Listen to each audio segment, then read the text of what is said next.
दोस्तों नमस्कार। आज इस होपकास्ट के नए एपिसोड में आपका फिर से स्वागत है।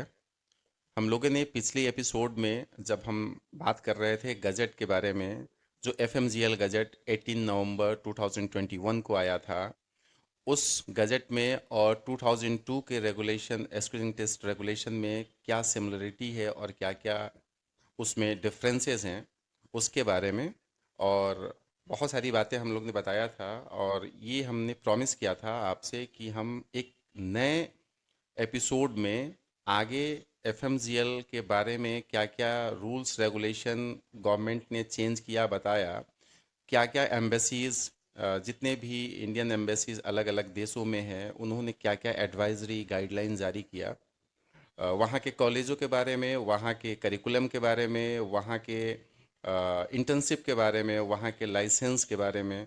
इस पे आज हम लोग बात करेंगे। और ये बात करना इसलिए बहुत ज़रूरी हो जाता है जब हम किसी एडवाइजरी को पढ़ते हैं या किसी गाइडलाइन को पढ़ते हैं, तो ये हमको लगता है कि ये रूल्स है या इसको इम्प्लीमेंटेशन करवाया जा सकता है। तो ये हम बात करेंगे कि क्या एडवाइजरी गाइडलाइन या रूल्स में क्या क्या डिफरेंसेस हैं, रूल्स का क्या इम्पोर्टेंस है, एडवाइजरी का क्या इम्पोर्टेंस होता है, किसी गाइडलाइन का क्या इम्पोर्टेंस होता है। इस पे हम लोग बात करेंगे। आज हम अलग अलग कंट्री पे बात नहीं कर सकते हैं क्योंकि अलग अलग कंट्री तमाम तकरीबन 25 से 30 ऐसे कंट्रीज़ हैं जहाँ पे बच्चे पढ़ाई करने जाते हैं। काफ़ी लंबा हम्म। हो जाएगा। आज हम लोग बात करेंगे सिर्फ ओवरव्यू पे, जो इंडियन एम्बेसीज हैं अलग अलग देशों में, उन्होंने एमबीबीएस अब्रॉड को लेके क्या क्या एडवाइजरी जारी की, कितनी बार जारी की, ऐसा क्या था कि हर महीने एडवाइजरी बदल रही थी, एक एक एडवाइजरी के बाद दूसरा एडवाइजरी, दूसरे के बाद तीसरी एडवाइजरी आ रही थी, ऐसा क्या चीज़ था, या इंडियन एम्बेसी समझ नहीं पा रहा था चीज़ों को, या फिर इंडियन एम्बेसी से कुछ लोग करवा रहे थे इन सारी चीज़ों को। इन सारी चीज़ों पे हम लोग बातचीत करेंगे डिटेल्स में। तो आज का जो पूरी टॉपिक रहेगी वो जितने भी इंडियन एम्बेसीज हैं उनके एडवाइजरी पे। और आज जो मेरे साथ गेस्ट हैं काफ़ी जाने माने हैं, आप लोग इनको मानते हैं। अब तो मैं कंसल्टेंट कहना भूल ही गया हूँ, अब तो मैं इनको एक्टिविस्ट ही कर रहा हूँ, एमबीबीएस से अब्रॉड एक्टिविस्ट हैं ये। और इन्होंने काफ़ी कोशिश किया, इंडियन एम्बेसी जितने भी डिफरेंट कंट्रीज़ में हैं उसको लिखने का, ईमेल लिखने का, आरटीआई करके, मिनिस्ट्री ऑफ एक्सटर्नल अफेयर्स में आरटीआई करके, कि कितना इन्फॉर्मेशन मैं इकट्ठा कर सकूं जो जिनविन इन्फॉर्मेशन हो। और हमारे जो इनोसेंट बच्चे हैं जो अब्रॉड में अपने सपनों को लेके जाते हैं कि मैं डॉक्टर बन के आ जाऊंगा, काफ़ी होनहार बच्चे हैं, उनके साथ कोई चीटिंग ना हो जाए, उनका भविष्य अंधकार में न चला जाए। तो उनके लिए प्रॉपर इन्फॉर्मेशन कहाँ से मिलेगा, क्योंकि जैसे ही 18 नवंबर 2021 को 18 नवंबर 2021 को एफएमजीएल आता है, उसके बाद इस बारे में जो इन्फॉर्मेशन था जीरो था, किसी के पास कोई इन्फॉर्मेशन नहीं था। किस कंट्री में क्या रूल है, किस कंट्री का क्या करिकुलम है, किस कंट्री का क्या कोर्स ड्यूरेशन है, क्या वहाँ लाइसेंस है नहीं है, या फिर वहाँ इंटर्नशिप होता है या नहीं होता है। इन्होंने काफ़ी मेहनत किया और मेहनत करके अभी भी लगे हुए हैं, अभी भी इनकी लड़ाई जारी है, पीएमओ से लेके एनएमसी तक, मिनिस्ट्री ऑफ हेल्थ से लेके मिनिस्ट्री ऑफ एक्सटर्नल अफेयर्स तक, यहाँ रोड से लेके इंडियन एम्बेसीज तक। मैं उनको स्वागत करता हूँ। रवि कौल साहब हैं, बाय प्रोफेशन ये भी कंसल्टेंट हैं, लेकिन अभी ये एमबीबीएस अब्रॉड का एक्टिविज्म कर रहे हैं और बहुत बढ़िया कर रहे हैं। Ravi sir, thank you, welcome to Hopecast. कैसे हैं नमस्कार। आप? फर्स्ट क्लास, मजे में, आनंद, मतलब क्या चाह रहे परम हैं, आनंद। इंडियन एम्बेसी को सोने नहीं देंगे? नहीं, बात इंडियन एम्बेसी को सोने की बात नहीं है। देखिए, अगर आप विदेश जाते हैं, देश में आपके सरकार आपके पीछे है, चाहे स्टेट हो या सेंटर हो। डिस्ट्रिक्ट लेवल पे डिस्ट्रिक्ट जो एडमिनिस्ट्रेशन होती है वो आपका ख्याल रखती है। तहसील लेवल पे तहसील वाले रखते हैं, क्योंकि अगर आप डायरेक्ट चीफ मिनिस्टर को चिट्ठी लिखेंगे तो वो डिस्ट्रिक्ट, तहसील वगैरह पंचायत लेवल पे एक्शन के लिए आएगी। उसी तरह से अगर आप विदेश जाते हैं तो वहां पे आपका गार्जियन धरती पे कोई कहीं नहीं है, सिर्फ मात्र है आपकी इंडियन एम्बेसी। 18 नवंबर, सबसे पहले आपको भी मैं करेक्ट करूं, बार बार हर एक आदमी यही बोलता है 18 नवंबर को गैजेट आया, 18 नवंबर को नहीं आया। उस पे 18 नवंबर की डेट तो ऊपर है, लेकिन it has been published on 22 November. Right. जो मुझे ई गैजेट ऑफ इंडिया जो है या जो ये पब्लिश करते हैं, उन्होंने भी लिख के दिया है कि it is the 22 November is the publishing date, not 18 November. ठीक। उसके बाद हम लोग मिले, मीटिंग की आपस में, कई लोग मिले, बातचीत की, भैया इसका क्या है, इस गैजेट में क्या है। तो लाइटली सबने पढ़ा तो जरूर कि हाँ भैया ये अब्रॉड एजुकेशन पे तो दिक्कत हो जाएगी। जो बच्चे निकल गए थे निकल गए, जो नहीं गए थे वो रुक गए। लेकिन अचानक थोड़े दिनों बाद ही कुछ इससे पहले कि हम कुछ सोच सकें, यूक्रेन की जंग शुरू हुई, तो हम उन बच्चों के सेटलमेंट के लिए बिजी हो गए। आते आते 1 सितंबर 2022 भी आ गया। हम लोग कोशिश कर रहे थे, आरटीआई किया, फोन किए, विजिट किए, कोशिश लोगों ने, एनएमसी जा जा के। तो वहां से एक ही जवाब आता है, गैजेट ऑफ इंडिया पे जो सेक्शंस लिखे हैं वही लिख के आते थे, और जो चीज बच्चों को समझ नहीं आ रही थी। इवन बस इन्होंने एनएमसी का कुछ जो भी केस एक दिखाया गया कि हाई कोर्ट चेन्नई साउथ में कहीं पे चला, उसके बाद वो सुप्रीम कोर्ट में हुआ, उस पे हेयरिंग आ गई, उस पे डिसीजन भी एक हिसाब से आ गया, बहुत कुछ हुआ उस गैजेट के ऊपर। यानी कि आप गैजेट को चैलेंज नहीं कर सकते हैं, जैसा कई लोगों ने कहा। दो it has lot of loop holes, इसमें काफी कमियां हैं जो नहीं होनी चाहिए थी। इतने बड़ा बड़ा इंस्टीट्यूशन है ये एनएमसी, उन्होंने जो गैजेट बनाया यही 22 नवंबर 2021 को, उसमें बहुत जो बहुत बहुत डिटेल्ड चीज है, वो हर एक शब्द में कुछ ना कुछ निकलता है। लेकिन उसके बाद जितने भी गैजेट निकल रहे हैं, उसका तालमेल एफएमजीएल गैजेट के साथ बैठता ही नहीं है। वो सबसे बड़ी समस्या है। तो अब 1 सितंबर आ गया, तो सोचा क्या करें। तो 1 सितंबर को लगभग मैंने 10 15 20 एम्बेसियों को ईमेल लिखा 2022 में। उनको 7 8 क्वेश्चन लिखे कि भाई ये समस्या है, जरा आप ही बताइए। एनएमसी तो नहीं बता रही थी, इसलिए मैंने सोचा चलो अब्रॉड से ही पूछते हैं कि वहां क्या सिचुएशन है। 1 सितंबर के मेल का किसी भी एम्बेसी से कोई जवाब नहीं आया। 22 सितंबर 2021 को सुबह में बैठा हूं, मैं कहा यार ये तो बड़ी दुख की बात है, हमारा देश के बच्चों का भविष्य अंधकार में है, क्या किया जाए। तो 22 सितंबर 2021 को मैंने ईमेल दोबारा लिखने शुरू किए सेम एम्बेसियों को। और इस बार मैंने हर ईमेल की कॉपी, जो भी ईमेल मैंने एम्बेसी को लिखा, वो foreign minister, foreign deputy ministers, सबको बीसीसी कर दिया। भगवान का शुक्र है कि संडे का दिन आया था। मेरे ख्याल से 22 सितंबर 2021 शायद संडे था, I doubt it. Working day तो नहीं था मेरे ख्याल से, क्योंकि उस दिन 3 एम्बेसियों से मेल के कुछ मिनट बाद मेरे पास फोन आता है, सर आपने ईमेल भेजा है। मेरा मन प्रसन्न हुआ, चल फॉरेन मिनिस्टर को बीसीसी करने से कुछ तो एक्शन हुआ। एनएमसी जवाब नहीं दे रही है, इंडियन एम्बेसी जवाब नहीं दे रही है, इन्होंने जवाब दिया। फोन आए 2 3 एम्बेसी का, वियतनाम से आया, ताजिकिस्तान से आया, और भी 2 का आया कि पूछताछ की भाई ये वो। लेकिन अनफॉर्चुनेटली जो उन्होंने फोन पे बात की और जो मेरे सवाल थे, जो उन्होंने वर्बली सवालों का जवाब दिया, वो कल को जब उन्होंने एम्बेसी की वेबसाइट पे डाले, उसमें और जो मुंह से बोला गया था उसमें विरोधाभास था। वियतनाम की इंडियन एम्बेसी ने क्लियर कट बोला कि please don't send Indian students to this place, यहाँ इंडियन फैकल्टी नहीं है, यहाँ नर्सरी में इंग्लिश टीचर नहीं है, तो एमबीबीएस इंग्लिश में कैसे पढ़ाया जाएगा, बहुत हल्की क्वालिटी है।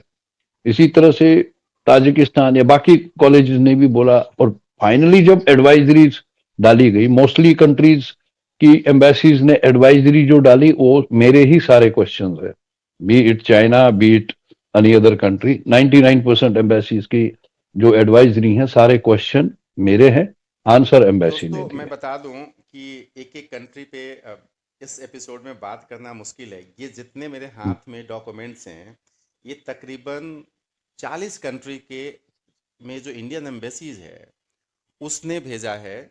और एक एक कंट्री के डिटेल्स, एक एक कंट्री के रूल्स रेगुलेशन, उसके ऊपर बात करेंगे। वो तो तकरीबन कम से कम आपको हजारों पेज में है। ये पूरी की हम्म। पूरी इंडियन एम्बेसी जो एडवाइजरी जारी की है या आरटीआई का जवाब दिया है या ईमेल का जवाब दिया है, वो ये सारे डॉक्यूमेंट्स हैं। और इस टोटल डॉक्यूमेंट्स के टोटल पीछे आपके पास 81 फाइलें भेजी है मैंने। एग्जैक्टली 80 इसमें 81 फाइल्स है बोस्निया हुई है, मालदोवा है, मलेशिया है, सब। किर्गिस्तान है, काजाकिस्तान है, उज्बेकिस्तान है, हम्म। बेलारूस है, रशिया है, चाइना है, जर्मनी है, इजिप्ट है। इजिप्ट है, हम्म। हम्म। वियतनाम है, उसके बाद इटली है। तमाम कंट्रीज हम्म। हैं जहाँ पे बच्चे जाते हैं पढ़ने के लिए। मोस्टली जो बच्चे प्रेफर करते हैं जिस कंट्री को पढ़ने के लिए, उनसे जवाब मांगा गया। ऐसी सर क्या जरूरत पड़ गई कि आपने जवाब मांगा, उसका पर्सनली तो आपको मेल आया ही आया। हम्म। आखिर इंडियन एम्बेसी को क्या जरूरत पड़ी? क्या इंडियन एम्बेसी ने अपने हिसाब से ये सारे एडवाइजरी को जारी कर दिया, या फिर वहाँ के कंसल्टेंट या कॉन्ट्रैक्टर से बात करके या कॉलेज से बात करके उन्होंने एडवाइजरी को जारी कर दिया? इसके साथ एक चीज और भी जोड़ दूं, क्या हम्म। इंडियन एम्बेसी ने वहाँ के कंसर्न मिनिस्ट्री से या कंसर्न हम्म। एजेंसी से बात हम्म। करके एडवाइजरी जारी किया, या जो उसके इन्फ्लुएंसर थे या जिनसे उनको लगा कि इनसे पूछ लेता हूँ, यही चीज मैं लिख के दे देता हूँ? ये बात इसलिए पूछना जरूरी हो जाता है कि कई कंट्रीज में जो इंडियन एम्बेसी है अपनी एडवाइजरी को बदली, इतनी जल्दी जल्दी बदली कि समझ में नहीं आया कि आखिर ये हो क्या रहा है, इसके पीछे चल क्या रहा है। मैं बताता हूँ आपको। सबसे पहले जैसे ही मैंने सवाल भेजे, फोन भी आ गए, मेल भी आया, मेल पे क्वेश्चन आंसर आए कि हमने ये वेबसाइट पे डाल दिया। मैंने वेब एक कंट्री का अभी नाम ले लूंगा, जब हम कंट्रीज का डिस्कस करेंगे तब उस पर ओके। बहस करेंगे। उस कंट्री का जैसे वो आया, मैंने पीडीएफ बना के अपने कॉन्ट्रैक्टर्स की ग्रुप में डाला। कॉन्ट्रैक्टर्स की ग्रुप में से एक कंसल्टेंट का फोन आता है, सर ये आपने ग्रुप में क्यों डाला? मैं कहा भाई इंडियन एम्बेसी ने भेजा है ऐसे ऐसे। नहीं नहीं नहीं नहीं, ये तो गलत है, हम तो ये देखिए आप 2 दिन में बदल जाएगी। मैं कहा बहुत बढ़िया है। ये हुआ कि 7 दिन के बाद वो बदल गई। दोनों हालांकि नोटिफिकेशन में कोई डिफरेंस नहीं है, बट उसको समझने की जरूरत है। टेक्निकल लैंग्वेज दोबारा यूज की गई ताकि बच्चों को समझ ना आए और लपेटे में आ जाए। जिसका लिटरल प्रॉ- मीनिंग कोई ना समझ पाए, हाँ। लीगल मीनिंग हो जाए। हाँ, एग्जैक्टली। पहली वाली जो एडवाइजरी थी परफेक्ट थी, करेक्ट थी, जो एक्चुअल में है कानून उस कंट्री का। लेकिन दूसरे में लैंग्वेज चेंज करने पे उसका नॉर्मल जो कॉमन आदमी है उसका मतलब वही निकालेगा जो अभी कंसल्टेंट चाहता है। किर्गिस्तान की तो बात नहीं, काजाकिस्तान की तो बात नहीं कर नहीं रहे हैं। नहीं नहीं, नाम फिलहाल छोड़िए। ओके। और लेकिन जो दूसरी में क्या है, टेक्निकली जैसे इंडियन एम्बेसी लिख रही है ताकि चल भैया तेल लेने जाए, ये तो कंफ्यूज होते रहे बच्चे, हमें कोई मतलब नहीं है, बच्चे आए। अब यहाँ पे समस्या क्या है, देखिए एक जैसे बेलारूस की मैं एग्जांपल देता हूँ। पहला अल्फाबेटिकली बेलारूस है। बेलारूस की एम्बेसी ने मुझे 1 2 3 4 5 फाइल भेजी, 4 फाइल भेजी। एक मिनिस्ट्री से लेटर था उनके पास, और 3 लेटर थे कॉलेजेस के। मिनिस्ट्री की लेटर मेरे हिसाब से ऑथेंटिक है, that should have been taken into consideration. तो मिनिस्ट्री की जो लेटर है वो कुछ और बता रही है वहां की मेडिकल एजुकेशन के बारे में, और कॉलेज की तीनों लेटर, उनका भी थोड़ा सा डिफरेंस है आपस में, लेकिन वो डिफरेंट वर्जन बता रही है। अब सही क्या है? मिनिस्ट्री तो गलत नहीं हो सकती है ना। हाउ कैन मिनिस्ट्री भी ये कॉलेजेस कैन बी करेक्ट?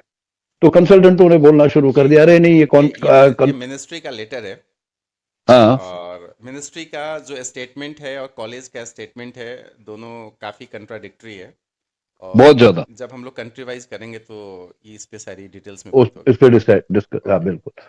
अब सबसे बड़ी बदकिस्मती क्या है कि मैंने ये लिखा था हर ईमेल में कि भाई ये जो डिटेल्स हैं, क्वेश्चंस के answers, please get them verified bye from the government of that country, the licensing authority of that country, जो मेडिकल एजुकेशन जो वहां पे गवर्न करती है, उनसे पता कीजिए। लेकिन कई एडवाइजरीज में ये लिख के आया कि हमने फलां कॉलेज से बात की, उन्होंने ऐसा बताया। कईयों में आया कि हमने इस कॉलेज के बच्चों से बात की, उसकी बेसिस पे हम ये लोग लिख रहे हैं। एक कंट्री ने तो क्लियर कट लिखा है कि हमने ये लिख तो दिया है, हमने ये बच्चों से और किसी और लोगों से पूछ के लिखा है, लेकिन हम इसकी जिम्मेवारी नहीं लेते। तो भाई फिर क्यों डाल रहे हो भाई, इस चीज को क्यों डाल रहे हो? ये इससे तो बच्चा ही बर्बाद होगा, आप जिम्मेवारी भी नहीं ले रहे हो और वहां से ये लिख रहे हो। तीसरी चीज जो सबसे इंपॉर्टेंट चीज थी, उनको इंडियन एम्बेसी का फर्ज क्या है, what they should have done. फर्ज मैं नहीं कह सकता, उनकी वो ड्यूटी है, जो भी वो कर रहे हैं, that's their responsibility, what they are doing. They are into the service of the government of India, they have responsibility towards the citizen of the right. Country, be it abroad और India. क्योंकि उसके bad results अगर आएंगे तो हमारी country पे ही आएंगे। जहां तक मैंने लिखा भी है एनएमसी में, कि वो जीरो गिनने मुश्किल हो रहे हैं कि कितने जीरो, मैंने उनको लिखा है कि इतना फॉरेक्स लॉस होगा। एग्जैक्टली। ठीक है, मतलब 45,000 इंटू 6,000 आप कीजिए, कितना लॉस हो रहा है, वो कितने बनता है, दैट्स अ ह्यूज अमाउंट। वो मतलब मैंने कईयों को बोला जरा इसको यूनिट टेंस में बता के करिए, तो सारे थक गए, नहीं यार मेरे से गलती हो रही है, इकाई दहाई सैकड़ा भी कर दिया, यूनिट टेंस 100,000 भी कर दिया। बोल रहे नहीं मुझे नहीं लग रहा ये पहले आता है कि वो पहले, तो दे कुडंट काउंट इट। तो ठीक है, इतना अमाउंट फॉरेक्स हमारे को लॉस होगा, तो Indian embassy can will they take the responsibility on that? कि हम मैंने सवाल ये किए थे कि भैया ये एफएमजीएल गैजेट आया, ये चीजें मांग रहा है, सेक्शन 4 ही मेन हमारा था, सेक्शन 4 के ऊपर मैंने सवाल, उन्होंने वहां चाहे जिससे भी पता किया हो, जिससे भी पूछ के वो क्वेश्चंस के आंसर ढूंढे, they should have confirmed it from the NMC. क्या ये चीजें अगर हमारी इस कंट्री में है, are these things going to satisfy the FMGL gadget, so that we put it on the website with authority कि भैया ये कंट्री आपको इस एफएमजीएल गैजेट को फुलफिल फॉलो करती है, फुलफिल और करती यू है। Are safe in yes. This country as far as medical education is concern. But embassy कभी नहीं, they did not do it. This is the most unfortunate. नहीं, वो चीज सबसे इंपॉर्टेंट था। मैं जो हम्म। भी जो मेरे देखने वाले हैं या जो पसंद करने लगे हैं आजकल, मैं तो बहुत बड़ा यूट्यूबर या बहुत बड़ा वैसा नहीं हूँ, लेकिन मैं आपके पास हम्म। इन्फॉर्मेशन ला रहा हूँ आपको। एक इन्फॉर्मेशन जो बहुत इम्पोर्टेंट बात अभी रवि सर ने कहा था कि इंडियन एम्बेसीज ने जिस चीज़ के ऊपर काम करना चाहिए था उस पे काम नहीं किया, और एडवाइजरी निकालना शुरू कर दिया, कॉलेज से बात करके, स्टूडेंट से बात करके, अलग अलग लोगों से बात करके। लेकिन कभी भी बहुत कमी ऐसी इंडियन एम्बेसीज अलग अलग देशों में है जो उसके एक्चुअल जो अथॉरिटी है जो उसको डील करता है उससे बात करके एडवाइजरी निकाला। यहाँ पे सबसे महत्वपूर्ण चीज़ ये हो जाता है कि जो बच्चे, जो जो इनोसेंट बच्चे हैं, जो टैलेंटेड बच्चे हैं, बच्चे तो हैं 17 साल के 18 साल के बच्चे हैं, इनोसेंट ही तो होंगे, उनको कुछ पता नहीं है। और सबसे आश्चर्य ये लगता है, मेरे पास ऐसे ऐसे पेरेंट्स आते हैं, बच्चे आते हैं, जब मैं उनसे बात करता हूँ कि क्या आपको एनएमसी के रूल्स रेगुलेशन के बारे में पता है, उनको पता है कि ऐसा क्या कुछ है क्या, क्या आपको इंडियन एम्बेसीज के कुछ एडवाइजरी के बारे में आपको पता है, मुझे नहीं पता है। और ऐसे जो इनोसेंट या मासूम जो फैमिली है उसका फ़ायदा मार्केट में बैठे बहुत ऐसे कंसल्टेंट हैं, ब्रोकर हैं, एजेंट हैं जिसका हम्म। जिसको ले रहे हैं। अब मैं यहाँ हम्म। बच्चों से ये एक चीज़ बता दूं कि आपको ये एक चीज़ समझ लेना पड़ेगा कि रूल्स और एडवाइजरी एंड रेगुलेशन में क्या डिफरेंसेस होते हैं, गाइडलाइन और रेगुलेशन में क्या अंतर होता है। इंडियन एम्बेसी जितना भी लेटर दिया है या जितना भी एडवाइजरी या गाइडलाइन दिया है, वो चीज़ मैंडेटरी नहीं है, वो चीज़ कहीं भी कोर्ट में चैलेंजेबल नहीं है। वो एक बस रिकमेंडेशन होता है, एक रिकमेंडेशन होता है कि हमने ये चीज़ बताया।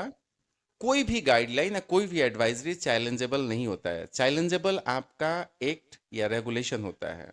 तो आप उस कंट्री में जा रहे हैं, जहाँ भी पढ़ने जा रहे हैं, राइट टू एजुकेशन आपको इंडियन कॉन्स्टिट्यूशन देता है, आप पढ़ सकते हैं। लेकिन आप भी अपने हिसाब से उस कंट्री में कॉलेजों को देखिए, हर कंट्री में अच्छे कॉलेज हैं, हर कंट्री में अच्छे हॉस्पिटल्स हैं, लेकिन आप तय करके जाइए। तो ये दोनों में अलग है, लॉ और रेगुलेशन ये मैंडेटरी है, ये इम्प्लीमेंट आप पे होगा, लेकिन गाइडलाइन ऑप्शनल है। आप मानना चाहें तो मान सकते हैं, नहीं मानना चाहता है नहीं मान सकते हैं। उसको आने वाले समय में आप चैलेंज नहीं कर सकते हैं। तो इंडियन एम्बेसी के एडवाइजरी के ऊपर जितने भी बच्चे जा रहे हैं वो थोड़ा देर रुकें, सोचें, हम्म। समझें, और उस एडवाइजरी और एनएम्स एफएमजीएल जो एनएमसी ने निकाला है नवंबर 2021 में, वो दोनों को पढ़ लें, फिर वो तय करें कि उनको विदेश में पढ़ने जाना है या नहीं जाना है। सर आप कुछ सवाल पूछ रहे थे या? हाँ, मैंने ये कहा कि इस बीच में हम लोग वकीलों से भी मिले, लॉ फर्म से भी मिले कि भाई ये एफएमजीएल गैजेट है, ये नेक्स्ट गैजेट है, ये एफएक्यूज है, ये वो है, ये है, मतलब कई चीजें हमने दिखाई। उसके बाद हमने एडवाइजरीज दिखाई इंडियन एम्बेसी। वो बोले सिंपल सी बात है, जो मैंने सेक्रेटरी एनएमसी से भी बात की एंड ही एग्रीड, कोई भी पब्लिक नोटिस, कोई भी एफएक्यूज, कोई भी चीज can not supersede the gadget notification, gadget number one. Notification rules regulation, और यस। वकीलों का ये कहना है कि एक तो ये पब्लिक नोटिस वगैरह कोई वैल्यू नहीं रखता, उस हिसाब से दैट सिंपल आपको एक्सप्लेन करने के लिए कि इसका ये मतलब है या वो मतलब है, लेकिन मतलब आपको फाइनली गैजेट में ही ढूंढना है, एग्जैक्टली। कानून वही रहेगा।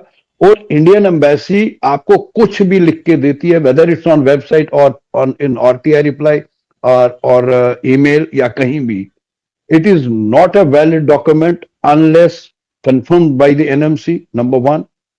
उस टाइम भी एनएमसी का गैजेट ही स्टैंड करेगा कोर्ट ऑफ लॉ में। इन चीजों का कोई वैल्यू नहीं है, क्योंकि इंडियन एम्बेसियों ने हाफ हार्टेडली ऐसी एडवाइजरीज दी हैं, उन्होंने बच्चों को एजुकेट नहीं किया है कि इस कंट्री में ये एजुकेशन है, उन्होंने इनडायरेक्टली बच्चों को उस कंट्री में जाने के लिए अट्रैक्ट किया है। उन्होंने they are marketing for those countries through these advisory. वो दोस्तों मजेदार एजुकेट चीज नहीं ये कर रहे है हैं कि बच्चों को। इंडियन हाँ, इंडियन एम्बेसी फॉरेन मेडिकल को प्रमोट कर रही है प्रमोट कर रही है। और national medical commission in foreign हाँ, मेडिकल एजुकेशन को स्टॉप कर रही है। स्टॉप ये स्टॉप मजेदार चीज है। कर, इट्स नॉट ओनली स्टॉप। देखो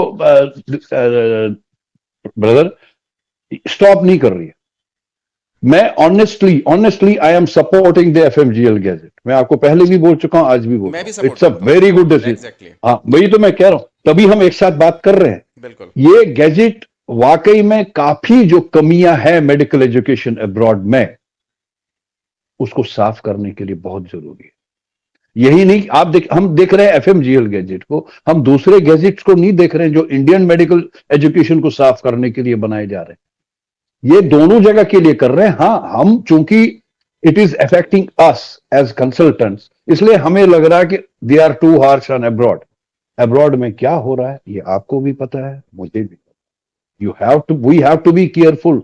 अगर हम आज नीम हकीम बना रहे हैं तो ये हम हमारी फ्यूचर जनरेशन को का ही इलाज करेंगे, उसमें मेरे नहीं, बच्चे भी हमने होंगे, तो मेरे हमने जो बनाया है, अगर 2012 से 2021 तक का नेशनल बोर्ड ऑफ एग्जामिनेशन का अगर रिपोर्ट देखें तो तकरीबन 1,17,000 प्लस बच्चे आज भी डॉक्टर नहीं बन पाए।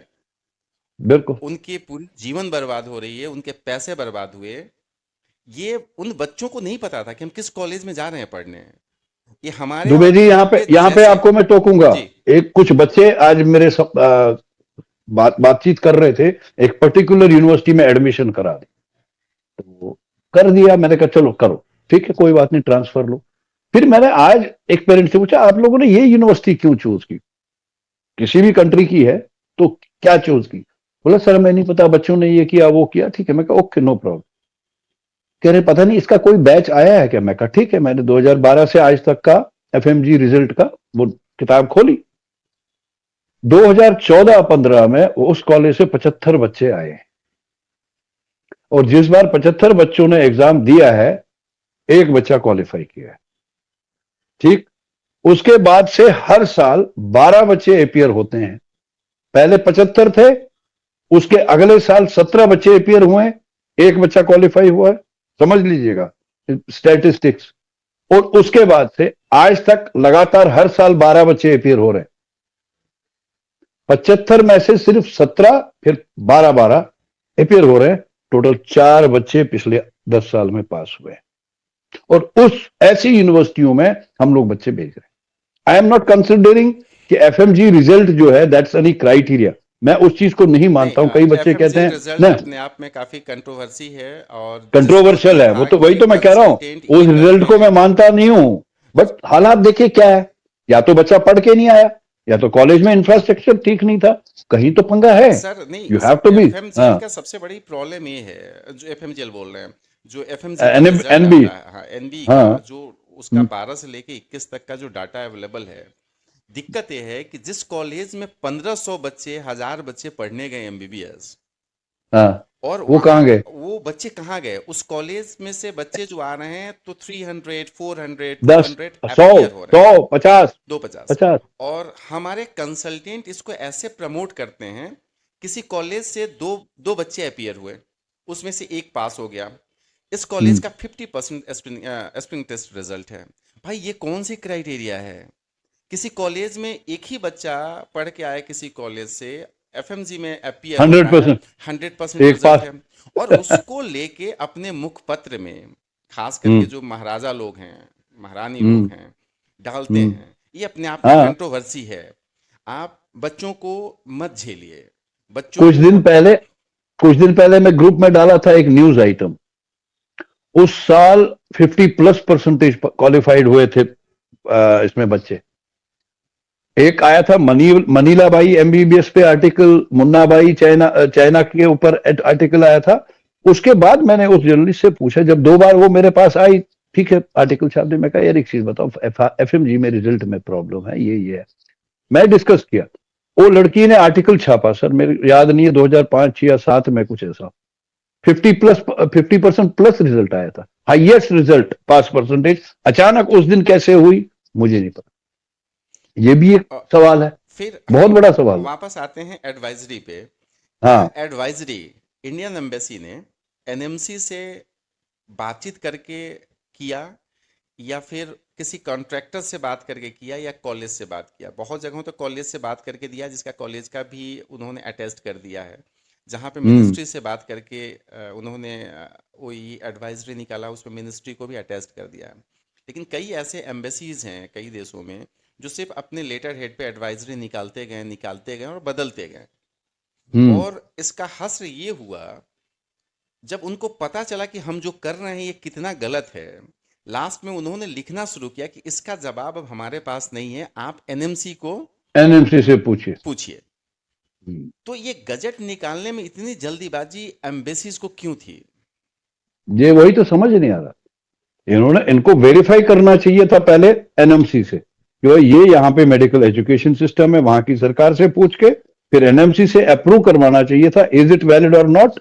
तब उसके बाद इनको उस पे जाना चाहिए था। यही तो मैं एनएमसी को क्या, अभी मिलके जब है उस टाइम भी मैंने कहा कि यू एजुकेट देम, आप वहां से डाटा लाओ। बोलो वो क्यों नहीं हमसे पूछ रहे हैं? आप लोगों ने जब लिखा है, एम्बेसी हमको क्यों नहीं लिख रही है?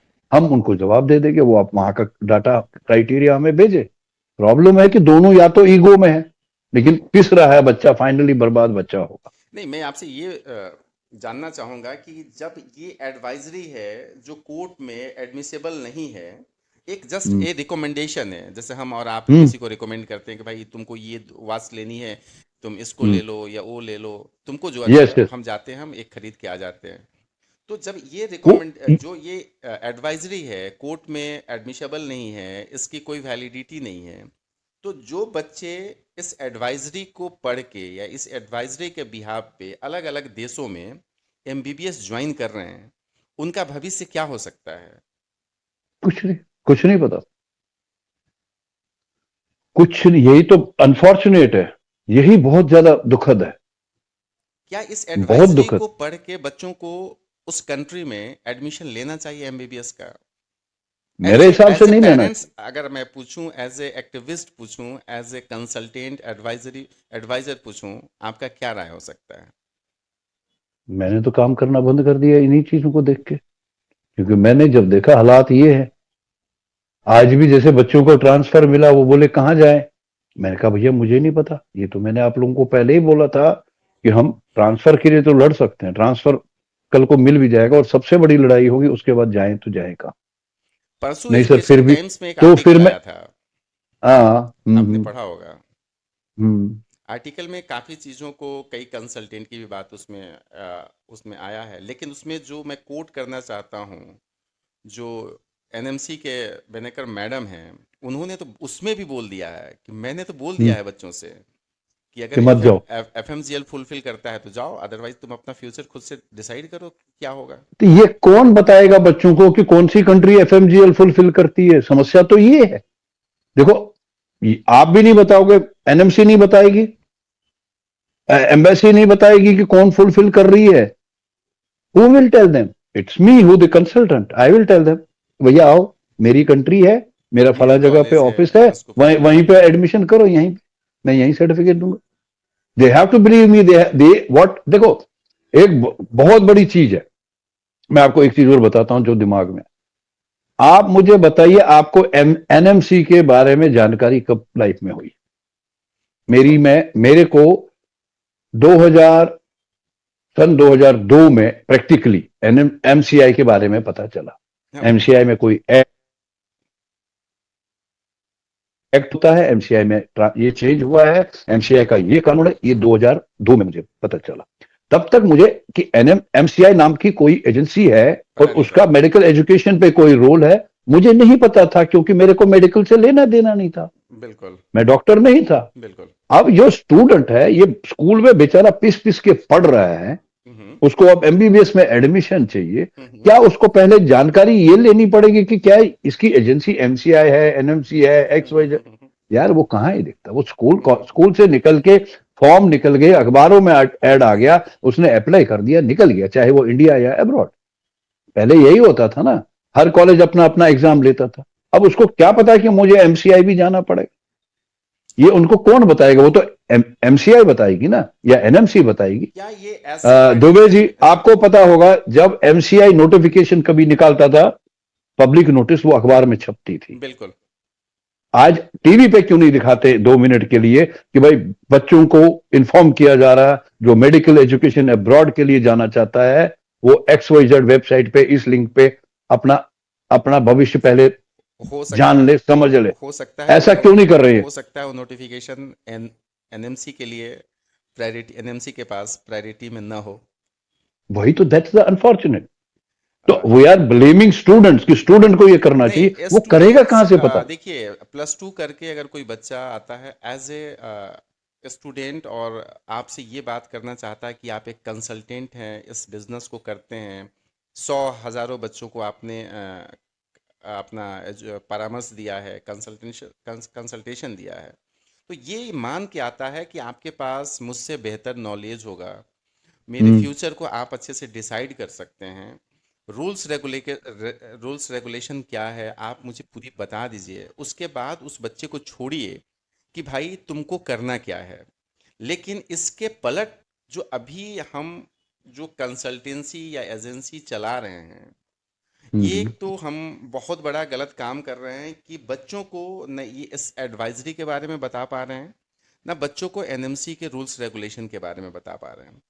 जो लाइन आप। जिसके लिए सटीक है हम्म। वो एडवाइजरी दिखा दे रहा है, हम्म। जो लाइन जिसके लिए सटीक है वो एफएमजीएल गजट दिखा दे रहा है। गजर दिखाता, तो बिल्कुल। क्या इसमें सबसे ज्यादा रोल जो इसमें बच्चों के साथ, बच्चों के फ्यूचर के बर्बादी के साथ है, एनएमसी का है या कंसल्टेंटों का है?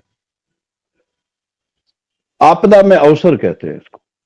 एनएमसी बच्चों को इंफॉर्मेशन नहीं दे रही है, बच्चों ने अप्रोच किया है, ईमेल्स लिखे, जवाब नहीं आते, सिंगल लाइन कुछ भी जवाब आता है, उसका अवसर में बदल दिया कंसल्ट। पैसा कमाने के लिए हमने किया, इस्तेमाल किया, पैसा कमाओ, वो करते रहे जो कुछ करते रहे, दोनों उसमें जिम्मेवार है। और अगर एनएमसी वाकई में स्ट्रिक्ट अपना ड्यूटी निभाती, कंसल्टेंट की हिम्मत नहीं थी कि वो मिसयूज करता इस चीज को। और सबसे बड़ी दुख की बात है, दुबे जी आपको भी पता होगा, आपके पास भी बहुत सारे पेरेंट्स ऐसे आए होंगे जो मेडिकल के प्रोफेशन में है, उन्होंने भी बच्चे अब्रॉड भेजे होंगे आपके थ्रू, बिल्कुल। मेरे थ्रू भी। कहते हैं ना कि नाई अपने बाल नहीं काट सकता, हम्म। वैसे ही हम्म। वो डॉक्टर पेरेंट भी, उसको भी उस टाइम प्रैक्टिकली वो ब्लॉक हो जाता है। हर एक के साथ ये होता है। मेरे पास अगर मेरे बच्चे के लिए कोई डिसीजन होता है तो मैं दूसरे से पूछता हूँ। बिल्कुल। उसी तरह से वो डॉक्टर होते हुए भी वो एनएमसी एमसीआई ना करके वो भी कंसल्टेंट पे इतना भरोसा करते हैं। ये कंसल्टेंट पे पूछो मत, हद से ज्यादा फेथ है कंसल्टेंट्स पे।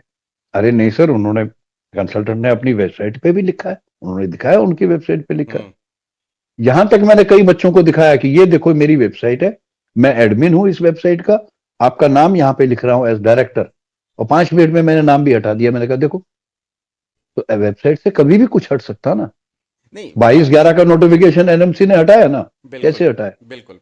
यही चीजें। अ, जो ये तमाम वेबसाइट या ये जो एडवर्टाइजमेंट या टेली कॉलिंग होता है और जिस तरह के बच्चों को बताया जा रहा है आज के डेट में, रूल्स रेगुलेशन को, तोड़ मरोड़ को, ये हम्म। अपने आप में बहुत खतरनाक है। और बच्चों के लिए और उन पेरेंट्स को लिए कि जिनका सपना है कि उनका बच्चा, बेटा या बेटी डॉक्टर बने, उनके लिए बहुत खतरनाक होगा। लेकिन हम्म। आप एक चीज़ हमेशा दिमाग में रखिए, इस चीज़ को कभी भूलिए नहीं। अगर आप एमबीबीएस अब्रॉड के लिए प्लान कर रहे हैं तो इंडियन हम्म। एम्बेसीज के एडवाइजरी पे को भरोसा करके उसको एक रूल के तरह मान के आप उस कंट्री में मत जाइए। आपको आने के बाद एफएमजीएल से ही गवर्न होना पड़ेगा और रेगुलेट होना बिल्कुल। पड़ेगा। इस चीज़ को आप बिल्कुल। हमेशा ध्यान में रखिए, तभी आपका बिल्कुल। आने वाला फ्यूचर सिक्योर हो जाएगा। आप जिस बिल्कुल। कॉलेज में जा रहे हैं उन कंसल्टेंटों से बात कीजिए कि जहाँ पे जो भी कॉलेज में भेज रहे हैं वहाँ के रूल्स क्या है, एफएमजीएल का रूल्स क्या है, पढ़िए, आपके एडमिशन मिल हम्म। जाएंगे। किसी बिल्कुल। कंसल्टेंट के बहकावे में, किसी एजेंट के बहकावे में, किसी ब्रोकर के हम्म। बहकावे में मत आइए, खुद से पढ़िए। हम्म। पेरेंट्स को भी। भी मैं बोल रहा हूँ कि ठीक है, एक बच्चे के, अपने बच्चों का डिसीजन लेने के लिए पेरेंट्स कमज़ोर हो जाता है, लेकिन आप इतना भी कमज़ोर मत होइए कि आने हम्म। वाला समय आपका और हम्म। आपका बच्चे का अंधकारमय हो जाए। तो बिल्कुल। सर, ये एडवाइजरी जो चल रही है, हम्म। इस एडवाइजरी को क्या चैलेंज तो नहीं किया जा सकता है, लेकिन जो एफएमजीएल है इसको अभी तक, ये जो अब्रॉड एमबीबीएस फैटर्निटी के कंसल्टेंट या एजेंसीज हैं, इसको अभी तक चैलेंज क्यों नहीं किया गया कोर्ट में? सिंपल, उनका काम चल रहा है, उनकी दाल रोटी के बल्ले मुर्ग मुसल्लम चल रहा है, तो उनको क्यों करना है? उनका तो रोटी चल रही है ना। वो ये टारगेट लेके चलेंगे, 2028 में होगा जो देखा जाएगा, तब हम भाग जाएंगे, और क्या होगा। मेरे विचार से ऐसा ही लग रहा है। मतलब अल्टीमेटली इस एडवाइजरी से, एफएमजीएल से, उन कंसल्टेंटों के ऊपर कोई फर्क नहीं पड़ा। कोई फर्क बिल्कुल नहीं पड़ा। उन्हें सिर्फ और अरे सिर्फ, छोटे छोटे सब एजेंट के एजेंट तक अभी भी काम कर रहे हैं, कोई दिक्कत नहीं हो रही। नहीं, जब सबका काम चल रहा जो है, और मेन, बच्चे भी जा रहे हैं क्योंकि वो आ रहे हैं बहकावे में। बिल्कुल बिल्कुल, ये काफ़ी दुखद है, ये काफ़ी दुखद है कि हम्म। कंसल्टेंट बच्चों को अवेयर नहीं कर पाए और बच्चे भी बिल्कुल। कंसल्टेंट के ऊपर भरोसा करके हम्म। विदेश जा रहे हैं, मोटी रकम खर्च कर रहे हैं पढ़ने के लिए, लेकिन आप याद रखिए बिल्कुल। जब आप वापस आएंगे तो आपके पास एक A4 साइज के डिग्री के अलावा आपके पास कुछ नहीं रहेगा। तो कहीं भी बिल्कुल। जाने ए। से पहले किसी भी एडवाइजरी को अगर आपको कोई दिखाता है, उसके साथ आप एफएमजीएल को लीजिए और पूछिए उस कंसल्टेंट से कि एफएमजीएल और इस एडवाइजरी में अगर कंट्राडिक्शन होता है तो किसको माना जाएगा, एफएमजीएल को माना जाएगा या इस एडवाइजरी को माना जाएगा। अगर वो कंसल्टेंट आपसे कहता है कि इस एडवाइजरी को माना जाएगा, आप उससे कोर्ट में मजिस्ट्रेट के सामने एग्रीमेंट करवाइए और फिर आगे का डिसीजन लीजिए। लेकिन वो जो आप एग्रीमेंट करेंगे वो एग्रीमेंट ही रहेगा, बाद में आपको मिल सकता है, कंपनसेशन मिल सकता है, लेकिन आपका वो 5 या 6 साल बर्बाद हो गया रहेगा। समय नहीं मिलेगा, वो समय। समय वापस नहीं आ सकता है, पैसे भी आप कमा सकते हैं लेकिन उस समय कहाँ फ्यूचर से आएगा? खत्म। कहाँ से पैसा आएगा? भी आएगा, समय नहीं आएगा, और फ्यूचर खत्म। तो आज हम लोग जिस एक ओवरव्यू देने की कोशिश किए कि एडवाइजरी में क्या है, एडवाइजरी और रूल्स में क्या डिफरेंसेस हैं, किस पे कौन प्रिवेल करेगा। आने वाले समय में हम लोग एक एक कंट्री पे जो इंडियन एम्बेसी का एडवाइजरी है और उस कंट्री का जो मेडिकल से रिलेटेड रूल्स रेगुलेशन लॉज हैं, उस पे हम लोग बात करेंगे। और मैं चाहूँगा कि सर आपकी प्रेजेंस इस पूरी जर्नी में, जब तक ये एडवाइजरी का डिस्कशन चल रहा है या रूल्स रेगुलेशन का चल रहा है, मैं चाहूँगा कि आप समय दें। और आपका अगर प्रेजेंस रहता है तो मुझे ये उम्मीद है, आशा है कि बहुत सारे बच्चे इससे अपनी ज़िंदगी बर्बाद करने से या अपना ज़िंदगी अंधकार होने से बच सकते हैं।